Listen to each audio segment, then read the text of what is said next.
I'm a seasonal caretaker at a national park in Alaska.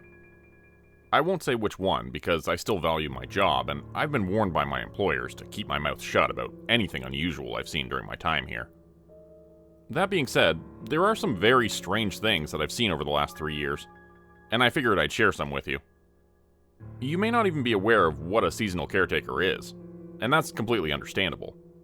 Generally, it's not that exciting, if I'm being honest.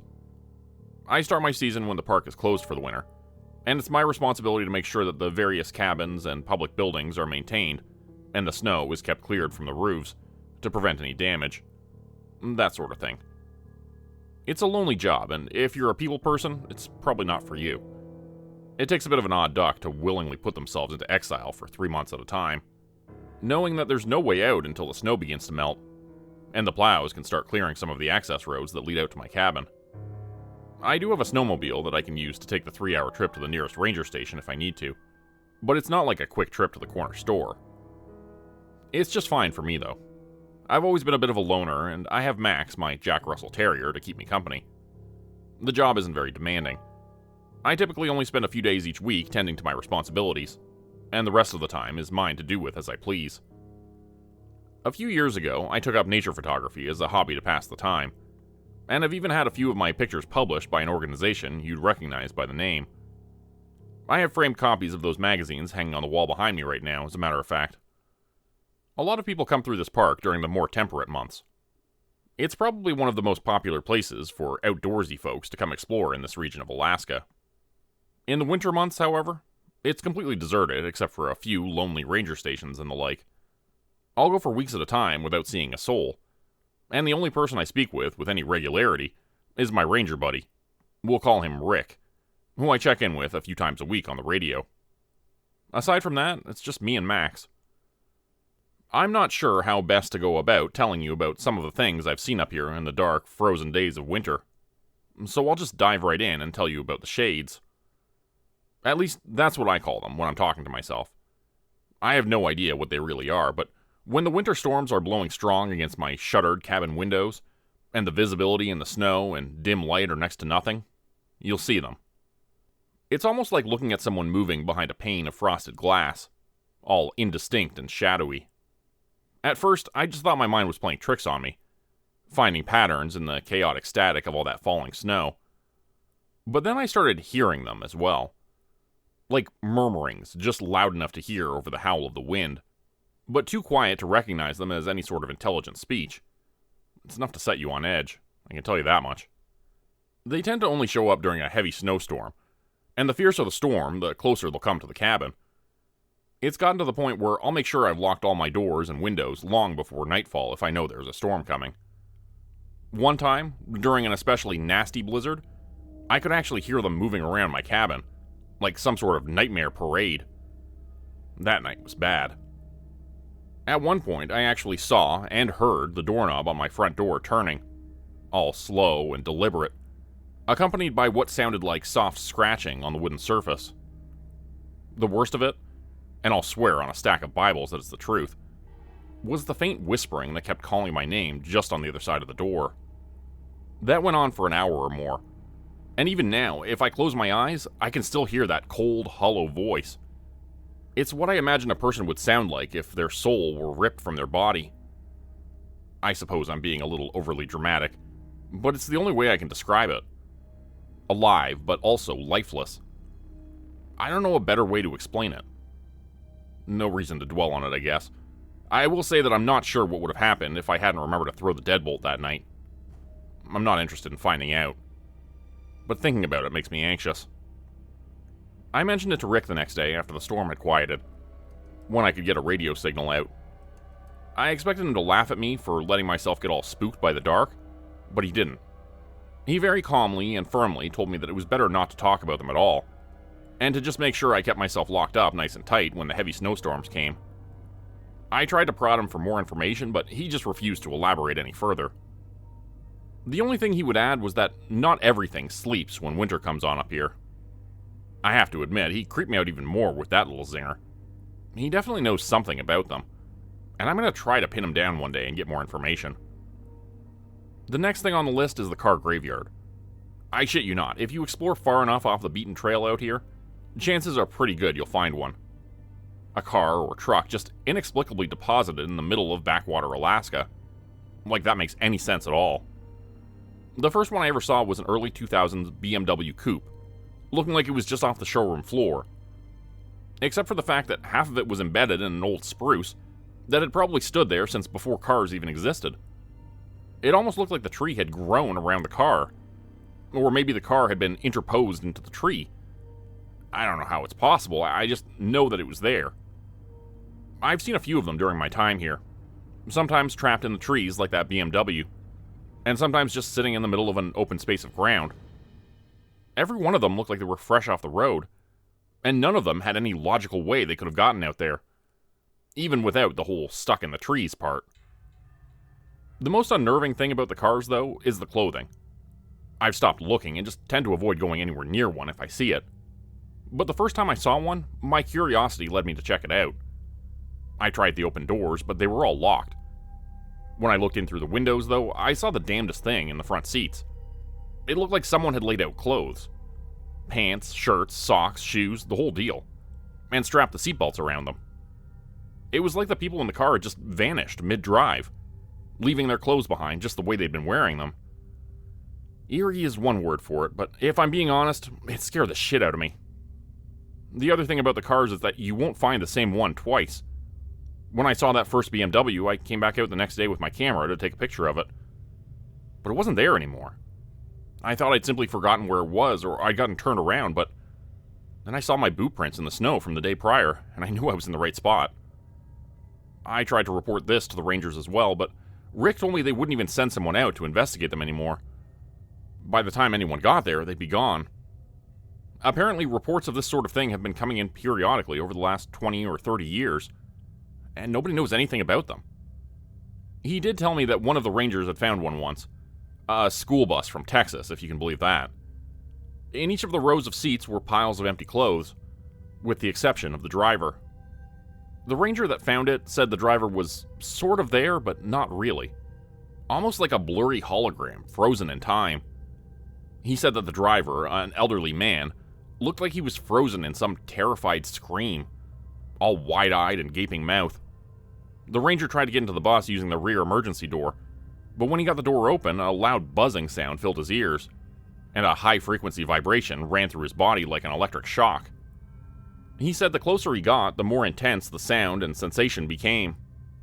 Before he could take even a step inside the bus, it grew so strong that he thought he was going to pass out. The best he could describe it was like when you have two strong, opposing magnets that you're trying to push together. The more you push, the stronger the resistance becomes. He said it was almost like the universe was somehow keeping him out of that bus, like he didn't belong in it. He stumbled away from it and spent the next day in bed, sicker than a dog. When he came back out a few days later with some other rangers, the bus was gone. I can't really speak for the buzzing and vibrating personally. I just know that I avoid them whenever I see them. They're just not right. The last thing I'll tell you about is the bridge. About a mile or so away from my cabin, along a maintained footpath, there's a rope bridge that crosses a deep ravine. To the side of it, there's a bit of rock jutting out that's used as a kind of observation point. You know what I mean. Where hikers will stop and take selfies along their trek to post to Facebook or Twitter or whatever. The Parks Department even went through the trouble of installing handrails along the edge of it to prevent anyone from falling to their death. Of course, there aren't any hikers here during the winter season. The park is technically closed, and all roads leading into the area are blocked by chains to prevent anyone from driving in and getting into trouble with no possibility of rescue. I hike down that path probably once a week, looking for new photo opportunities to occupy my time. It's a beautiful walk, and the whole landscape seems so crisp and fresh without people tromping all over it. I've gotten some incredible shots of the bridge, but I don't dare step onto it when it's this cold. The boards are constantly frozen and slick with ice. I'm pretty sure it wouldn't take much of a misstep to fall on my ass and slide out from under the waist-high rope handholds. I'd be falling 200 feet to the rocks below before I even realized what was happening. Here's the weird part, though. Invariably, when I reach that bridge, I'll find multiple sets of footprints leading up the rocky outcropping, but none of them leading away from it. They'll come from all different directions, some from the path and others straight out from the trees, but they all seem to stop at the edge of the ravine. They're various sizes and stride lengths, some of them very small, and others so large they have to have been made by some massive hulk of a person. The first time I saw them, I was afraid that some trespassers had gotten too close to the edge and fallen over. But when I spent the better part of a day making my way carefully to the floor of the ravine, I couldn't find any sign that anyone had been there besides me. I'll be the first to admit that I'm no tracker, but even I can tell when footprints in fresh snow lead to a place and don't return. I've walked out onto that outcropping myself once to see if I could figure out where all these people had gone. Maybe there was a hidden path that I wasn't seeing. But the moment my foot touched that stone, my head began to throb like I was suffering from the worst hangover I'd ever had. When I staggered back from it, the pain disappeared like it had never been there, and I was left with a pretty insistent nosebleed for the rest of the afternoon as my only souvenir. I didn't try again. Max won't even go anywhere near it. He'll start whining as soon as we start approaching that part of the trail. Mind you, this is a dog that I've had to, on multiple occasions, wrestle inside the cabin because he's so incensed that a pack of wolves dared wander too close to his territory. For all of his small stature, he doesn't seem to have the self-preservation gene that tells him when he should be afraid of something. But not the Overlook, though. That's a different story altogether. Even Max has his limits, I guess. I have more stories, but I'm getting a little tired and it's about time for me to get some sleep. Tomorrow I need to head out to the cabins by the frozen lake and make sure their roofs are clear. I'll write a bit more later. Next time I'll tell you about the dead bears. That's a strange one. Hey all, it's me again. First of all, wow, I didn't expect this sort of response. Thanks for all the great feedback on my previous post. Honestly, I wasn't sure how interested anyone would be in some of the things going on out here, and I was more than a little surprised when I got back to my cabin yesterday and saw the responses. Before I get rolling with some more experiences I've had out here, I just wanted to address a few questions or comments that folks have made on my last update. Someone suggested that I should try to capture the shades with my camera. That's a good suggestion, and I've already tried that on a couple occasions. The issue I've run into is that, because of the darkness and the snow, I only really have two options. Either use a flash or some other light source, or else use a long shutter speed on my cameras. Even though I was pretty sure neither one would work, I've actually tried both methods. Unfortunately, as anyone who has driven in a snowstorm can attest, snow is great at reflecting light, which is why you can't use your high beams when driving in it. The light just reflects off the snow and back into your eyes, effectively blinding you. My results using this method were about what you'd expect. Nothing but a complete whiteout of the captured images. Using a slow shutter speed didn't yield any better results. All I got were images of completely incomprehensible motion blurs. I suppose there are probably better camera rigs out there that may be able to overcome some of these challenges, but I don't know of them. Even if they do exist, they're probably well outside my budget. The National Park Service doesn't exactly pay seasonal caretakers in gold bullion. There was also a concern that, even though I'm trying to remain anonymous, I've given away enough details about myself that my employers could easily identify me. Don't worry about that. Firstly, there are more than 20 national parks in Alaska, covering over 50 million acres of land. Believe it or not, it actually contains the majority of the national park land in the entire United States. Something like 65% of it. As you can imagine, there are a lot of folks spread out across the state doing similar jobs to mine. It's hard to envision exactly how expansive Alaska is and how much of it is covered with stark wilderness until you've been here and seen it for yourself. I guess that I didn't have the faintest clue before I got here from the lower 48. I guess the bottom line is that it's pretty unlikely that anyone from the NPS will be able to identify me from what I've told you about myself. If they do, I guess we'll cross that bridge then. Finally, someone asked me about the license plates I've seen on some of the vehicles that mysteriously appear out here in the wilderness, and whether they were all from one area or from all over. I've previously mentioned that I tend to avoid them if I come across them anymore, but I can tell you that the first car I ran across, the BMW, had a European-style license plate on the front. I assumed at the time it was just one of those trendy plates that folks in the US sometimes put on the front of their European cars for decoration, but it's possible that it was legitimately from somewhere in Europe. I'm not sure. I recall that it was white and blue, but beyond that I don't remember much about it. Of course, the bus that the ranger found had Texas plates on it, but I don't know about any others. Sorry. Okay, so now that I've cleared those points up, let's dive into some of the other things going on out here. Since I mentioned it in the previous post, I'll start off with the bears. So, you probably know this, but Alaska has some of the largest and most dangerous bears in the entire world. Fortunately, the Kodiak and the polar bear aren't generally found inland up here, but we still have more than our fair share of grizzlies and large black bears, both of which are apex predators and will make quick work of the unwary or unprepared. Now, since my contract covers the colder winter months, most of these bears are hibernating during my time here. That being said, not all bears hibernate, especially if they're in an area of plentiful food supply. Also, even when they are hibernating, they'll still become pretty active from time to time, so you definitely can't let your guard down if you want to stay on this side of the grave. It's a pretty safe bet that anyone who works up here, especially alone, tends to carry a rifle as well as a large caliber handgun whenever they're outside of their cabin. I'm no exception to that. I carry a 45-70 lever action over my shoulder, and a 500 Magnum revolver in a chest holster. At first glance, it may seem like overkill. That is a tremendous amount of firepower, after all.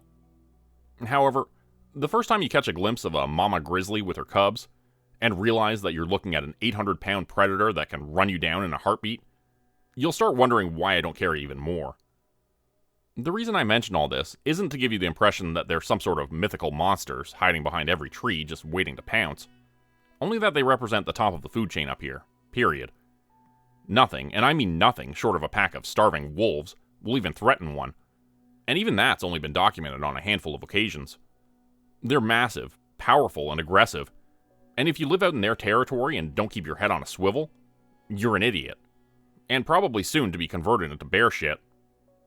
So, all that being the case, I'm sure you'll understand what it means when I tell you something is killing big grizzlies out here.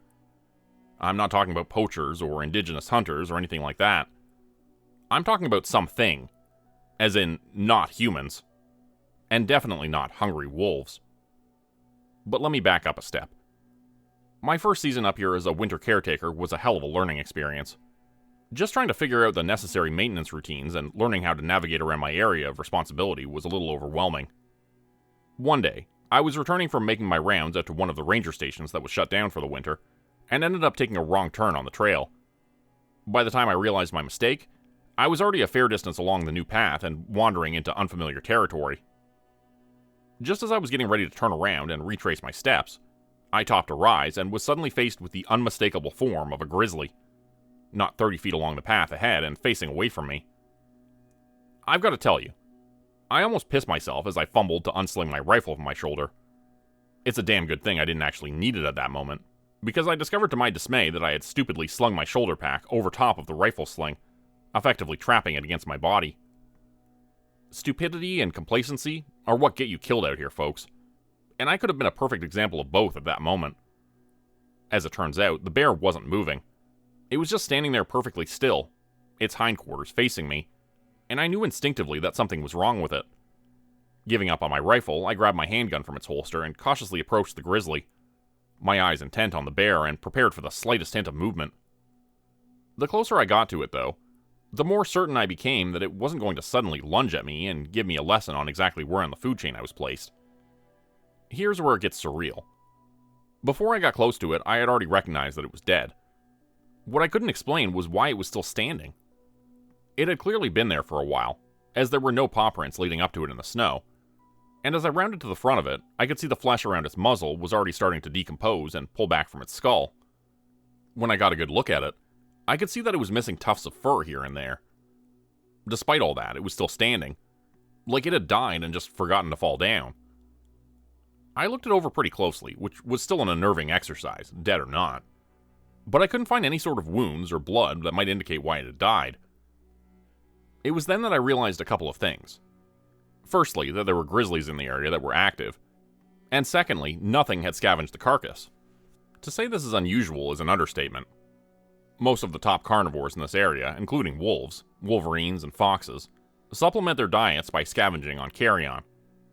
The fact that this bear had died and remained completely intact wasn't just perplexing, it was unnatural.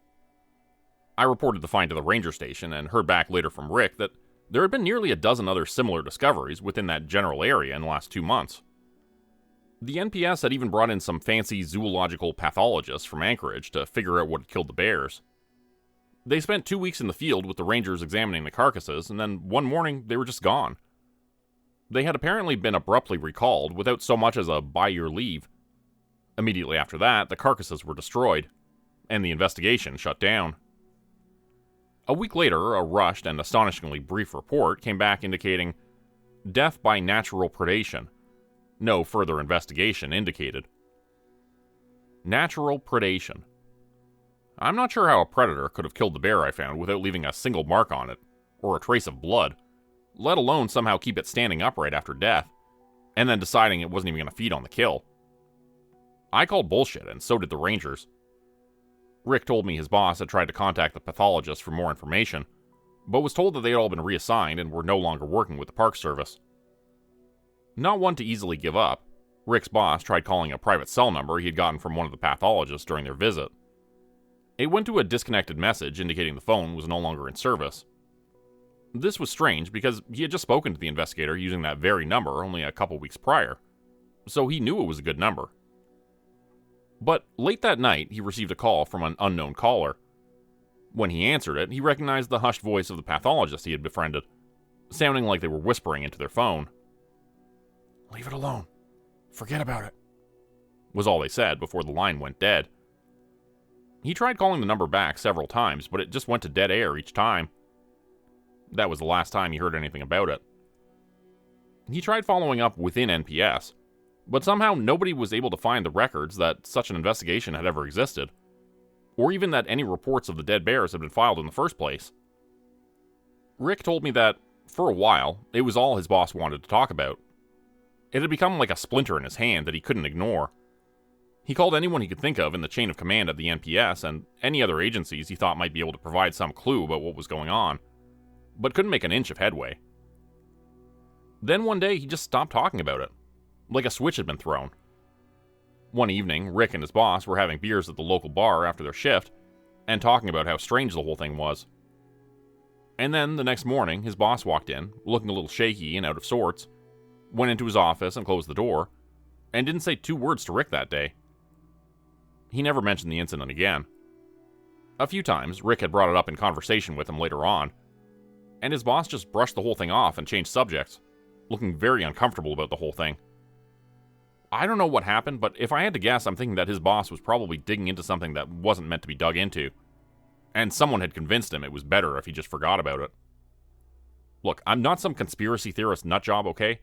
I just know that the whole thing stinks to high hell, and I'll just leave it at that. The other thing I'll tell you about today is what we call the Witch's Lodge. I'm not sure what it was originally. It's really not much more than a single-room log cabin built out in the deep bush. I've seen it a couple times and been inside once. It's a bit of a hike from my post and not somewhere easily traveled to, even by snowmobile, so I don't get out that way very often. Old abandoned cabins aren't really that unusual up here. You'll trip across them from time to time, although most aren't much more than a few walls and a collapsed roof after the years of harsh Alaskan winters get through with them. The Witch's Lodge is a little different, though. As far as I'm aware, nobody's lived there for a long time, but whoever built it must have known what they were doing, because it looks every bit as solid and maintained as my own cabin. I'm not even sure how it got its name, honestly.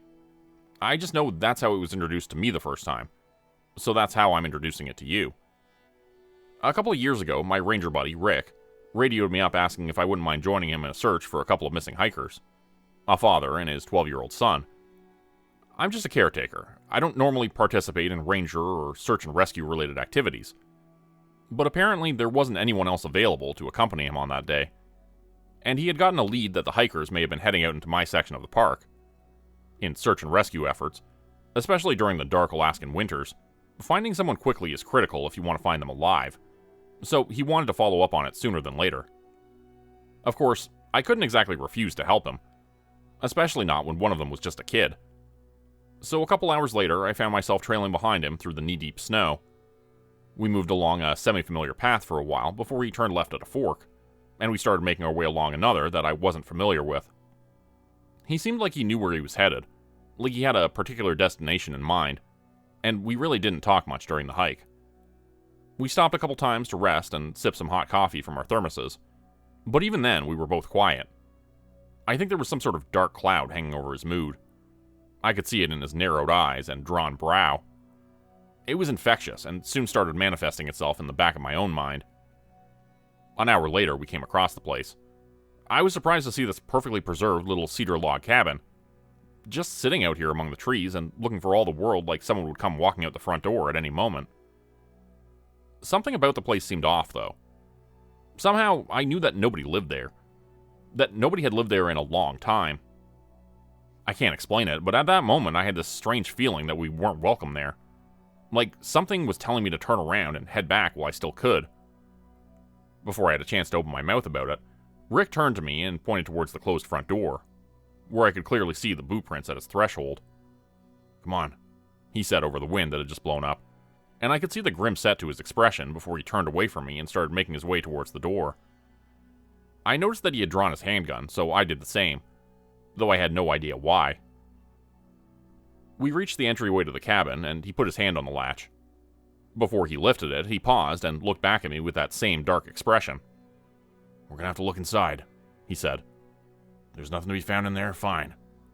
Just turn around and head back to your cabin for a couple glasses of whiskey by the fire. Maybe the other groups will find them then." His eyes fixed hard on mine, like he wanted to make sure I was paying damn good attention to him. "But if we find anyone other than that idiot hiker and his kid inside, we're not going to look at them. And we're not going to say a single word to them, understand? Even if they talk to us first."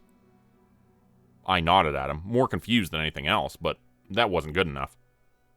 "I need you to say it, John, to make sure you understand what I'm telling you," he said, and the set of his eyes was so serious and determined that I repeated his instructions back to him without a second thought.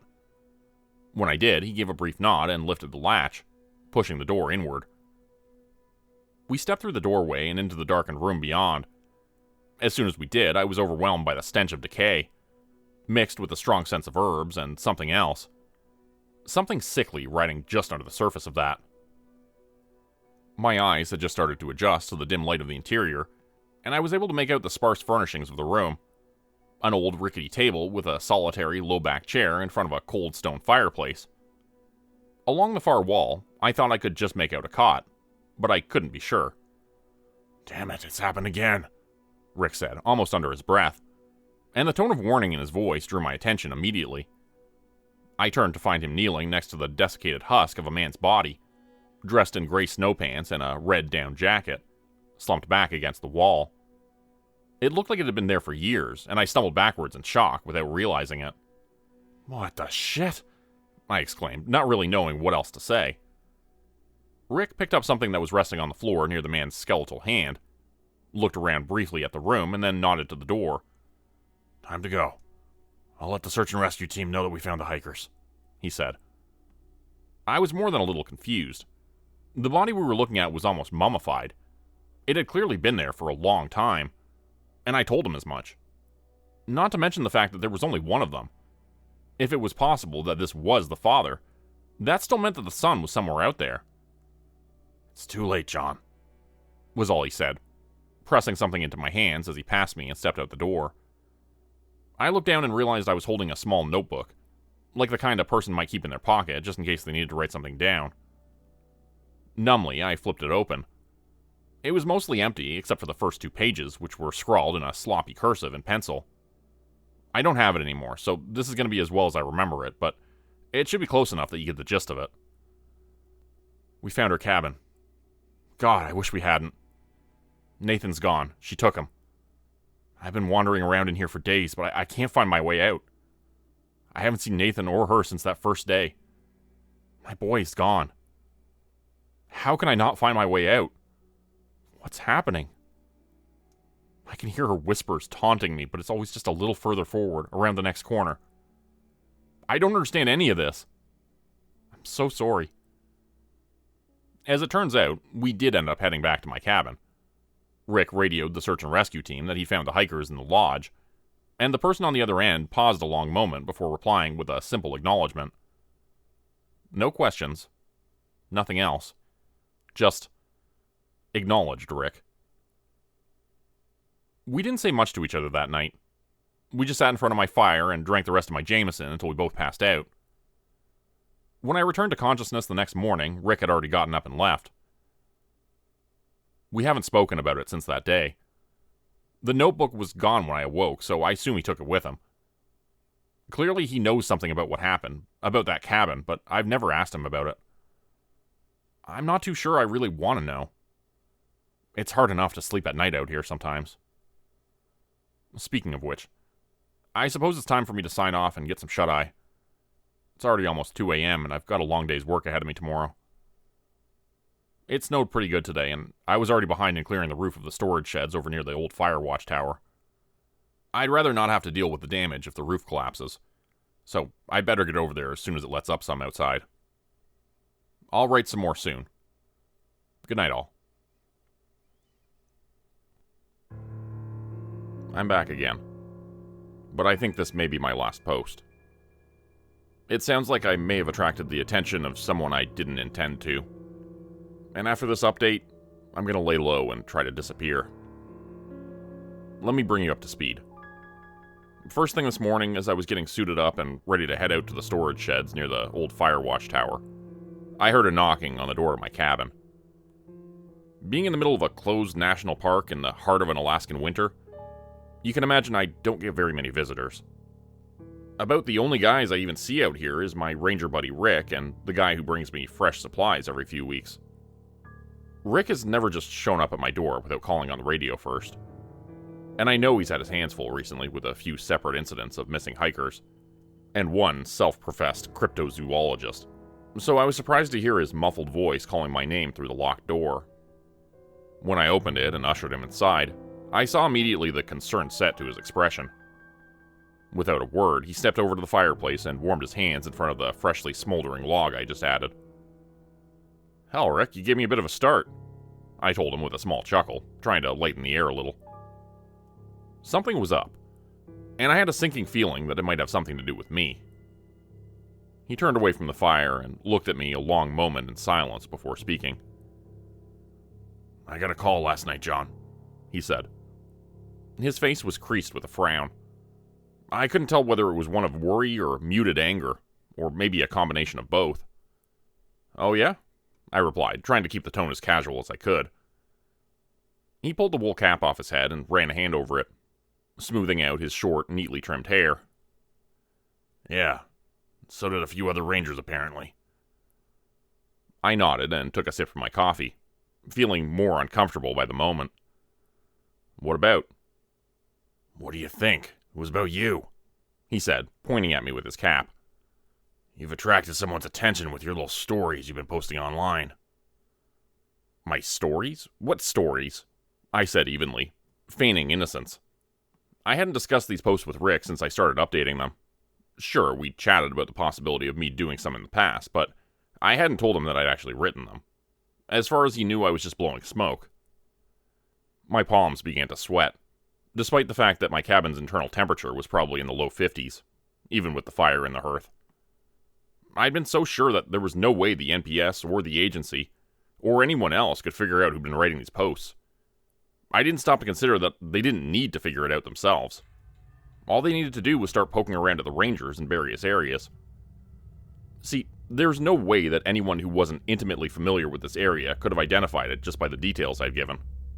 I've even made sure to change the names of places and alter the descriptions of some of the events a little, just to try to make it that much more impossible for anyone to figure out who exactly or where I was. In retrospect, my mistake was obvious. If I was trying to identify the source of these posts, I'd probably go directly to the rangers who knew the territory even better than I do. I made the mistake of thinking that my friendship with Rick was strong enough for him to look the other way, to cover my ass.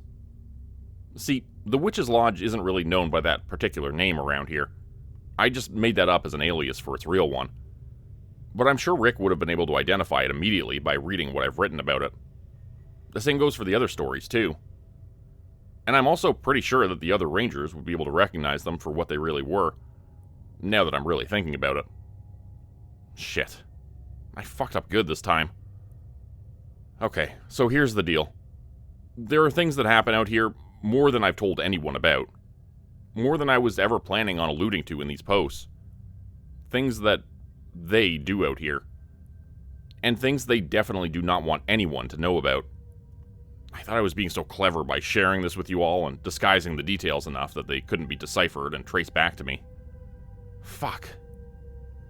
Rick tilted his head at me and gave me one of those looks that told me he wasn't in the mood for any games right now.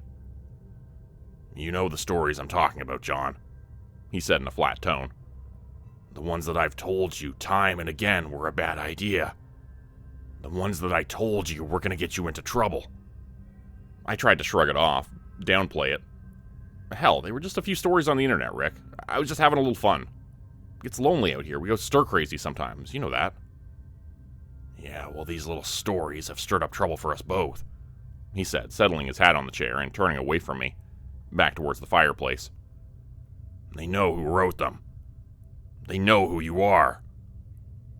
I just stood there in shocked silence, mouth hanging open as I stared at my friend's back, sudden comprehension flooding my thoughts. My eyes grew wide. You told them? I asked, stunned. How could I have been so naive? Rick had a job to do. We all had jobs to do out here. We all had people we answered to. We all knew the score. He didn't turn to face me, but I could see his head fall a little in resignation. His face was probably twisted up in frustration at my recklessness, at the position I'd put him in, if I had to guess.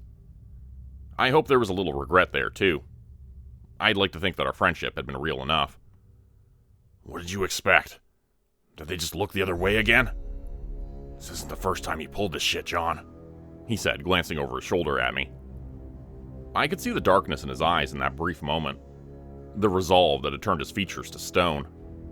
And I knew what was coming. The crackling of the flames from the fireplace almost covered the quiet sound of a fastener being unsnapped. But not quite. He was quick, but I had the advantage. Before he even had the chance to spin around to face me, my magnum was out of its holster and thundering with unimaginable violence in the small confines of the cabin. The air filled with acrid smoke, and the afterimage of the muzzle flash glowed in my eyes, superimposed over the dim firelight. Rick staggered to his left, his own handgun falling to the floor as he reached up to clench the blackened hole in the chest of his jacket, which was now already growing red from the terrible wound beneath. He looked up at me, and I could see the realization in his eyes of what had just happened. He reached out to steady himself against the mantel, gasping for breaths that now had a horrible wet rattle to them. I'm sorry, Rick, I said, grabbing my pack from beside the door and slinging my rifle over my shoulder with trembling hands. I screwed it all up.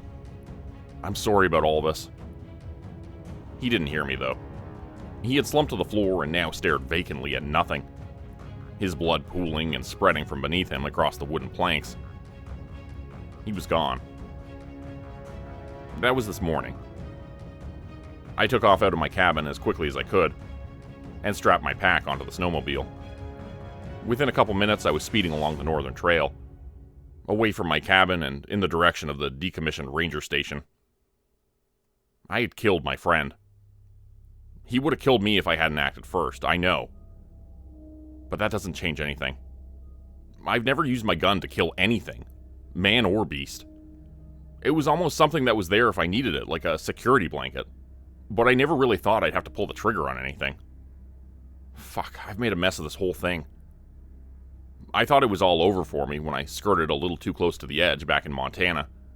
But fortune had smiled on me, and the powers that be decided to give me another chance then. There wouldn't be another pardon for me this time. I'm sitting here in the back room of the old ranger station.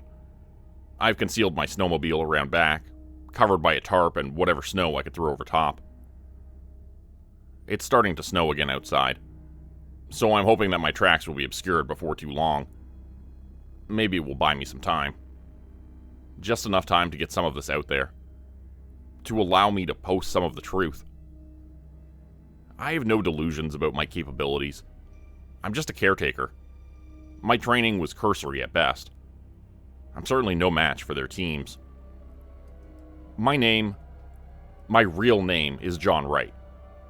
I do actually work for the US government, but not for the National Park Service. At least not really. I'm not going to name the organization that I work for, not because I'm afraid that they'll find out. It's too late for that now. But because their Raptor AI protocols will identify and censor this entire post before it has a chance to proliferate if I do. Once the post gets out and starts bouncing around to various servers, it's much more difficult for them to make it go away. My job here is mostly what I've told you. That part's true. But that's mostly just busy work. My cover, if you will. Primarily, I'm responsible for keeping an eye out for trespassers who wander a little too close to their facilities. Or things that have escaped from them. Or unintended byproducts of whatever the fuck they're doing in there. I don't really know what goes on under the mountain, and I'm sure I wouldn't understand it even if I did. What I do know is that I'm pretty sure those cars that just appear out of nowhere, hundreds of miles from anywhere they have any business being, are from one of those byproducts. The shades? Hell, I don't know. Escapees, maybe? I don't even know what I hope to accomplish by writing all this right now. Maybe it's my way of trying to make it right. Maybe I just want to make sure there's something left of me for anyone to remember. When I posted here 3 years ago, I saw the entrance to the facility. It's about 10 miles from my cabin, bored directly into the base of a mountain. I have no idea how big it is inside or how many people are in there, but I know that there are a lot of big military helicopters flying in and out at the beginning of the seasons here. I assume they're transporting researchers or equipment or whatever. It just hit me that if Rick had shown up at my door a half hour earlier, I would have been just finishing my breakfast instead of fully geared up and ready to head out the door for the day. I wouldn't have had my holster strapped to my chest, and I'm certain I'd be the one laying in a pool of my own blood right now. Fuck. Concentrate, damn it. I don't have time for this. I don't know what the communication protocol was that Rick was supposed to follow after he took care of me, but I assume someone was waiting for his report to confirm that I'd been silenced. I have to believe that by now they know something has gone wrong. There's probably a team at my cabin right now. It hasn't been snowing long enough to cover my tracks, unfortunately, which means they'll probably have no trouble figuring out which direction I took. It's only a matter of time before they show up here. Then it's all over. Right now I'm typing this on my notebook computer and relaying it through the ranger station communication network. I'm surprised they haven't locked down the firewalls yet. I fully expected to get cut off from the world once I got here. Small blessings, I guess. At least I can get this out there still. You've probably gathered by now that most of the rangers around here aren't what they seem either. Some are, I think. But most are ex-military, special forces types, recruited by the agency to provide security and make sure that the caretakers don't go off the reservation, like I did. Rick was that way. His real name is Mike, by the way. I won't tell you his last name. I don't want him remembered as anything other than a hero. I'm the one that fucked this whole thing up. He was just doing his job, fulfilling his sworn commitment. He was an honorable man. That's how I want him remembered. My nerves are starting to get the better of me. I just took a look outside because I thought I heard something. I don't think they can get here this quickly, so I'm thinking it was just my imagination. Look, this isn't something isolated to Alaska. They have research facilities all over the U.S. The last one I was at was in Montana, but I know there are others spread across the states. Wyoming, Texas, Kentucky, South Dakota. Hell, they're everywhere. They like to build them in national parks, especially those with huge amounts of wilderness. It ensures a reasonable amount of privacy, without drawing the sort of attention to it that places like Groom Lake and Cheyenne Mountain have done. Those two places are basically tourist attractions at this point. But man, once they tried out Alaska, it was like they hit the jackpot. The whole area is so remote and uninhabited that they're virtually guaranteed isolation and secrecy to do whatever it is they're doing in there. Did I tell you about the man I found once? Half integrated into a boulder? I don't think so. He was wearing a lab coat, but the only parts of him that were accessible were his right arm and shoulder and the back of his head. The rest of him was somehow inside of it, which was probably for the best. I'm sure he died pretty quickly. I called that one in and they had a team out there within an hour. I left once they arrived, but when I came back a couple days later, the whole boulder was gone, and the landscape had been made to look like it had never been there. I'm talking about a rock the size of a small house. Just gone. The bear story is true, by the way. The only difference is that it was us who covered the whole thing up. That one scares the shit out of me. Because that thing is still roaming out here, somewhere. They never were able to find it. Hell, they lost a dozen men just trying. Same story as the bears, by the way. We found the teams down near the runoff gully, just standing there, dead. You've never seen a nightmare until you've seen a dozen armed corpses just frozen in place. By the time we found them, they weren't much more than gray skin stretched over tight skeletons. But there they stood, looking like some goddamn zombie army out of a horror movie. I saw it once, I think. The thing that did it. It was about the size of a tall, thin man, but the shape was all wrong. The joints bent in strange ways, and the head was something that reminded me of a praying mantis. It was covered in black and gray mottled skin that looked sort of like scales, but not quite. I don't know. I'm just a caretaker. I came across it while out making my rounds one day. It was clamped onto the back of one of those big grizzlies. Arms and legs wrapped around it like it was some sort of monstrous insect or something. The bear was just standing there, making the most god-awful screams you've ever heard. Like it was being burned alive or something. But it wasn't moving. It was just standing there perfectly still while this thing did whatever it was doing. Feeding on the bear somehow, I guess. I hid behind a tree and nearly pissed myself. I thought for sure it was going to hear my panicked breathing and come for me next, but it didn't. Eventually, the bear stopped making that terrible crying sound and went quiet. A few minutes later, this thing unwraps itself from around the grizzly, takes a few steps towards a big pine tree, and just vanishes. Only it didn't really vanish. I nearly stepped out from behind the tree to take a closer look at the bear, when I realized it was still looking at that thing.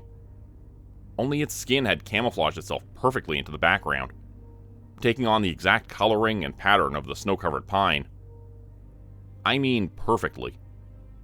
The only reason I was able to see it was because a part of it, one of its appendages I think, was still slightly protruding away from the tree. It was this break in the shape of the tree that caught my attention, and probably saved my life. I must have stood there for another hour before it finally took a step away from that tree, its surface returning to the black and gray splashes of color. When it moved, it was like a stalking spider, slow and deliberate, graceful and ungainly all at the same time. It was a fucking nightmare is what it was. It took a few steps closer to the bear, like it was trying to figure out whether this was some sort of new prey or whether it was something already used up. Like it had forgotten about it and was just looking for its next meal. After that, it glided on down the trail without a sound, thankfully in the opposite direction of my hiding spot. I waited another hour before daring to move an inch, and when I did, I hauled ass back to my cabin, locked the door, and radioed the whole thing into Mike. They sent a team out, but never found anything other than the bear, which they very quickly made disappear. While I'm sharing my sins, by the way, the real rangers, the ones that originally found the dead bears and reported it to the NPS, well, you won't find them anymore. There were 3 of them that worked with the researchers, just like I said in my story. But a week after the researchers left, all 3 of those rangers somehow wandered off trail during a snowstorm and died of hypothermia. Yeah, right. Hypothermia. You'd think that the agency could at least use a little imagination when they come up with these stories. I know this whole thing took a sudden, sharp right turn on you guys, and I'm sorry about that. I'm out of time, though. No more time for pretexts or lies. The bottom line is, you're better off staying out of the parks. Go see a movie, go for a drive, play video games, whatever. I suppose even state parks are probably safe enough, but I wouldn't chance it. The shit I've seen, what they've done? Okay, I'm pretty sure that wasn't my imagination that time. Time to upload the post. If I'm mistaken, and if I have more time, I'll just send an update, but I want to make sure this gets out there before they stop it. John Wright, former seasonal caretaker at an Alaskan national park. Today's story was written by Dark Knight Tales. If you'd like to check out their YouTube channel and their work on Reddit, I'll include a couple links in the description below. Dark Knight Tales' super talented narrator and writer, so I hope you all will check out their work and support their channel. Become a channel member today for early access, bonus videos, and special emojis only available to members. Check out the description below or click the join button for more info. If you'd like another way to help support the channel, please consider joining my Patreon page at patreon.com/JordanGroupeHorror. As a patron, you'll get access to bonus videos and content. You'll be credited at the end of every video going forward. And if you decide to stay for 3 months, I'll name a character after you, which will be featured in a Hollow's End story. Links to join the Patreon are in the description. Thanks everyone for listening. Please like, subscribe, and comment to help the channel continue to grow. And see you again next time at 4 p.m. Eastern Standard Time. Hope you have a great night.